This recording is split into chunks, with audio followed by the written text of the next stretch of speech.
ଯୀଶୁ ସେ କଣ କରୁଥିଲେ? ଜେରୁସାଲେମରେ ସେ ପଣ୍ଡିତ ମାନଙ୍କ ସହିତ ତର୍କ ବିତର୍କ କରୁଥିଲେ ବା ପଣ୍ଡିତ ମାନଙ୍କ ସହିତ ବସି ସେମାନଙ୍କର କଥା ଶୁଣୁଥିଲେ ଏବଂ ସେମାନଙ୍କୁ ପ୍ରଶ୍ନ କରୁଥିଲେ। ଆଜି ଆମେ ଆମର ପୁଅ ଝିଅମାନଙ୍କୁ ନିରୀକ୍ଷଣ କରିବାର ଅଛି।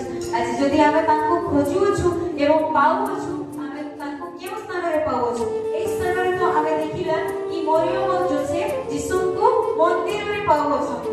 ଆଜି ଆମେ ଆମର ପୁତ୍ର ସନ୍ତାନ ମାନଙ୍କୁ କେଉଁ ସ୍ଥାନରେ ପାଉଅଛୁ? ଗୀର୍ଜା ଗୃହରେ ପାଉଅଛୁ କି ମାର୍କେଟରେ ପାଉଅଛୁ କି ଅନ୍ୟ ଅନ୍ୟ ସ୍ଥାନ